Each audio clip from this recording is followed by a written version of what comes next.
शिक्षा भूमि संस्थान YouTube channel में मैं आपका तहे दिल से स्वागत करता हूं। चलिए दोस्तों, आज का वीडियो जो है शेर शाह से संबंधित है। तो देखिएगा, शेर शाह के बारे में इस वीडियो में हम रिवीजन कराने वाले हैं। तो देखिएगा, शेर शाह का जन्म जो है बजवाड़ा होशियारपुर यूपी में होता है। इनके पिता का नाम हसनसुर होता है और यह जो है अपने घर में जो है, खास करके इनका घर में जो है कलह के कारण जो है ये दक्षिण बिहार के सूबेदार बहार खान लोहानी के यहाँ ये काम करते थे। अंगरक्षक के रूप में कह सकते हैं या भू राजस्व अधिकारी के रूप में। क्वेश्चन आता है कि चलिए क्वेश्चन में ही करते हैं। देखिए, पहला क्वेश्चन है क्या, शेर शाह का मूल नाम क्या है? ऑप्शन ए में लिखा हुआ है बहार खान लोहानी, हसनसुर, फरीद खान, लॉर्ड मलिका, हजरत आला। तो यहाँ से आपको आंसर जो है आपको क्लिक हो गया होगा कि आंसर क्या होगा। तो हम आंसर जो है आपका फरीद खान होगा। ठीक है, देखिए पहला ऑप्शन जो है बहार खान लोहानी है। अब देखिए, बहार खान लोहानी ये दक्षिण बिहार का जो है ये सूबेदार था। इसी के यहाँ जो है ये फरीद खान जो है नौकरी करता था या रहता था। ये जो है बहार खान लोहानी, एक बार की बात है कि जंगल में शिकार पर निकलते हैं और उसी समय जो है ये फरीद खान इनके साथ में ही होता है और इन पर जो है एक शेर जो है झपट्टा मारता है खाने के लिए या इनको पकड़ने की दबोचने के लिए। तो क्या करता है ये फरीद खान, तलवार लिए हुए रहता है और एक बार में ही जो है वो उसका जो है शेर को मतलब काट करके अलग कर देता है, उसका सर धड़ अलग कर देता है। तब जो है ये बहार खान लोहानी जो है इनको जो है फरीद खां को क्या कहते हैं, शेर खां कहते हैं। तो शेर खां का उपाधि जो है फरीद खां को किसने दिया था? तो बहार खान लोहानी ने। ठीक है, अब देखिए हसनसुर इनके पिताजी थे। ठीक है, ये इनके पिताजी थे। लॉर्ड मलिका से इन्होंने विवाह किया था 1530 में। 1530 में लॉर्ड मलिका से विवाह किया था। ठीक है, अब देखिएगा हजरत आला का ये उपाधि धारण किया था। कौन? तो शेर शाह। शेर शाह जो है हजरत आला का उपाधि धारण किया था। एक हम और भी बताए हैं पिछले वीडियो में, पीछे मतलब पिछले नहीं, दिल्ली सल्तनत जब करवा रहे थे तो उस समय हम आपको बताए थे रैयत आला का उपाधि कौन धारण किया था। ये कमेंट बॉक्स में आपको बताना है। अब देखिए अगला क्वेश्चन है कि किस युद्ध को शेर शाह के नाम पर काला धब्बा कहा जाता है? तो ध्यान दीजिएगा, चौसा का युद्ध, बिलीग्राम का युद्ध या रायसीन का युद्ध या सेमन का युद्ध या फिर कालिंजर का युद्ध। तो देखिएगा इसमें जो है आपका इसका आंसर जो है आपका रायसीन का युद्ध होगा। ठीक है, रायसीन का युद्ध ये जो है शेर शाह के नाम पर काला धब्बा जो है, यहाँ के शासक थे पुरनमल। और पुरनमल जो है या पुरनमल या पुनरमल, इस तरह से नाम रहता है। यहाँ के शासक जो होते हैं पुनरमल, उनको जो है ये धोखा से जो है मार देता है। कहने का मतलब ये धोखा से मार देता है इनको पुरनमल को। तो कहा जाता है कि शेर शाह जो था वो खास करके अच्छा शासक था और उनको जो है एक छोटा शासक को धोखा देकर के मारना शोभा नहीं दिया था और इसी कारण जो है कहा जाता है कि उनके नाम पर काला धब्बा है। ना कहा जाता है कि तू तो काला धब्बा है ना, उसी तरह से तो काला धब्बा के नाम से जाना गया रायसीन के युद्ध को। ठीक है, अब देखिए ये सेमन का युद्ध भी हुआ, कालिंजर का युद्ध भी हुआ। ध्यान दीजिएगा, ये दोनों युद्ध के बारे में चर्चा ज्यादा करेंगे और ये कालिंजर के युद्ध। देखिए चौसा का युद्ध जो है 1539 में होता है।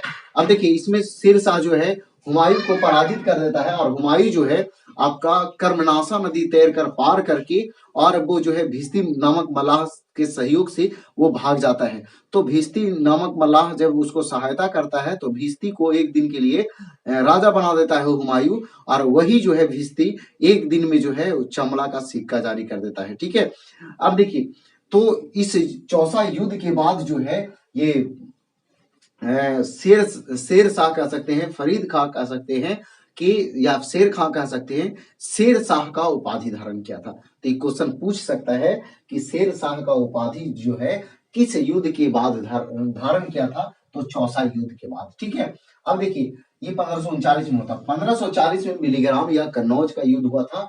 इसमें फिर से जो है आपका हुमायूं को पराजित किया था और फिर दिल्ली पर अधिकार कर लिया था। तो क्वेश्चन पूछेगा कि शेर शाह जो है किस युद्ध के बाद जो है दिल्ली का शासक बना था, तो बिलीग्राम या कन्नौज के युद्ध के बाद 1540 में, है ना, हुआ था बिलीग्राम या कन्नौज का युद्ध। ठीक है, तो इसके बाद जो है हुमायूं को खदेड़ देता है, यहाँ से काफी घुमक्कड़ जीवन 15 सालों तक व्यतीत करता है, और उसी के दौरान जो है वो शादी विवाह कर करके, और जब 1542 में उनका बच्चा जन्म लेता है अकबर, है ना, तो उसके बाद फिर 1555 में फिर से वो गद्दी पर बैठते हैं, कौन, हुमायूं। तो देखिए यहाँ जो हो गया बिलीग्राम तक। अब देखिए यहाँ के राजा पुरनमल था, सेमल युद्ध जो हुआ था उसमें राजा जो था मालदेव था। ठीक है, कालिंजर इंपॉर्टेंट है आपके लिए, तो कालिंजर का युद्ध जो था शेर शाह का अंतिम युद्ध था, अंतिम युद्ध था, ये हुआ था 1545 में, 1545 में हुआ था कालिंजर का युद्ध। अब देखिए इसमें क्या होता है कि कालिंजर का युद्ध, अंतिम युद्ध कैसे हुआ वो बात हम आपको बता रहे हैं। यहाँ के राजा थे, शासक थे किरत सिंह, और इन्हीं के जो है युद्ध करने, किरत सिंह से युद्ध करने के लिए जाता है शेरशाह, और वहां जो है क्या होता है कि वो उक्का नामक अग्नेयास्त्र चला रहा होता है, और उसी में बारूद में विस्फोट हो जाने के कारण जो है शेरशाह का मृत्यु हो जाता है, कहाँ, कालिंजर में। ठीक है, तो इसीलिए ये शेरशाह का अंतिम युद्ध होता है। चलिए आगे बढ़ते हैं। अगला क्वेश्चन है, शेरशाह के सोना के सिक्का को क्या कहते हैं, या फिर कह सकते हैं शेरशाह के समय सोना के जो सिक्का, ये सोना, चांदी और तांबा तीनों चीज का सिक्का चलाए थे, तो सोना के जो सिक्का चलाए थे उसको क्या कहते हैं, असरफी, रुपया, दाम, या मोहर, या दिनार।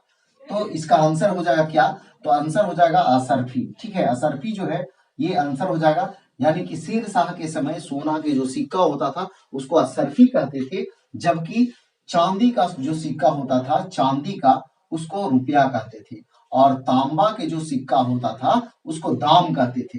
कभी कभी क्वेश्चन पूछ भी लेता है कि 1 रुपया बराबर कितना दाम होता है, तो 64 दाम होता है, 1 रुपया बराबर 64 दाम होता है। ठीक है, अब देखिए मोहर क्या है, तो मोहर जो है अकबर के समय सोना के सिक्का जो था उसको मोहर कहते थे, जबकि गुप्त काल में सोना के सिक्का को दिनार कहते थे। क्या कहते थे, दिनार कहते थे। आपको पता है कि सोना का सिक्का सबसे पहले हिंद यवन या हिंद यूनानी या फिर इंडो ग्रीक वंश के राजा मिनांडर ने चलाया था, जबकि शुद्ध सोना का सिक्का कनिष्क चलाया था। सर्वाधिक सोना का सिक्का गुप्त काल में चलाया गया था। चलिए आगे बढ़ते हैं। अगला क्वेश्चन है, शेर शाह द्वारा निर्मित सराय व सड़कें अफगान साम्राज्य की धमनियां थी, ये किसने कहा था, तो ऑप्शन है इस्लाम शाह, या आदिल शाह, या फिर मलिक मोहम्मद जायसी, या KR कानूनगो, या सड़क आजम। तो सड़क आजम तो होगा नहीं, आप जान रहे हैं, क्योंकि ये जो है आपका ग्रैंड ट्रक रोड का नाम है ना, ग्रैंड ट्रक रोड को जो है सड़क आजम कहा गया था। तो देखिए इसका आंसर क्या हो जाएगा, तो आंसर जो है आपका KR कानूनगो हो जाएगा। ठीक है, KR कानूनगो आंसर हो जाएगा। अब देखिए इस्लाम शाह जो था इनका शेरशाह का उत्तराधिकारी था, लेकिन अंतिम उत्तराधिकारी जो था आदिल शाह था। मलिक मोहम्मद जैसी जो थे इन्हीं के दरबार में रहते थे, और मलिक मोहम्मद जैसी कौन सा पुस्तक लिखे थे तो आपको कमेंट बॉक्स में बताना है। और ये सड़क आजम जो है आपको ग्रैंड ट्रक रोड को कहा गया। शेरशाह के संबंध में कौन सा कथन असत्य है यानी गलत है।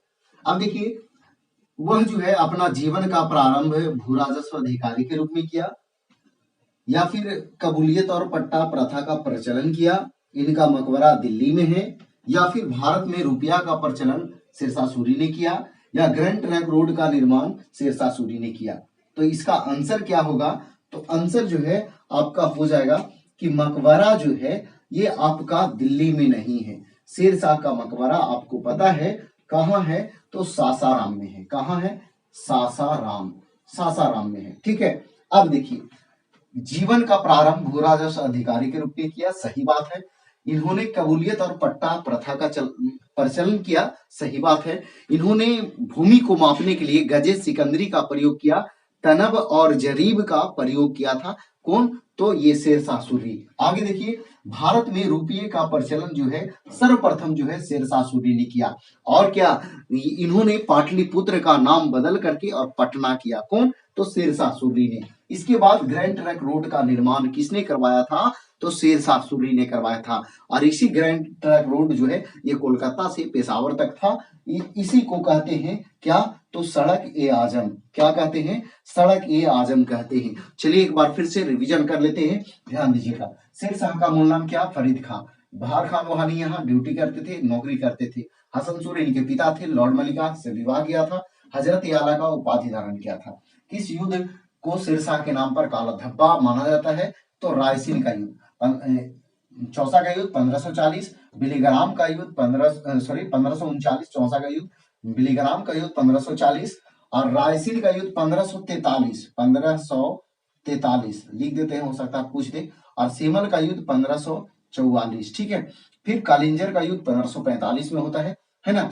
यहाँ यहाँ जो है होता है शेरशाह और हुमायूं के बीच, या यहाँ भी शेरशाह और हुमायूं के बीच। और रायसीन का युद्ध जो होता है शेरशाह और राजा पुरनमल के बीच होता है। सीमल का युद्ध शेरशाह और मालदेव के बीच होता है। और कालिंजर का युद्ध जो होता है शेरशाह और कीरत सिंह के मध्य होता है, ठीक है। शेरशाह के समय सोना के सिक्का को असरफी कहते हैं, चांदी के सिक्का को रुपया और तांबा के सिक्का को दाम। 1 रुपया बराबर 64 दाम, ठीक है। तो फिर जो है मोहर जो होता था अकबर के समय, और दिनार जो था वो गुप्त शासकों के समय यानी गुप्त काल में सोना के सिक्का को दिनार कहते थे।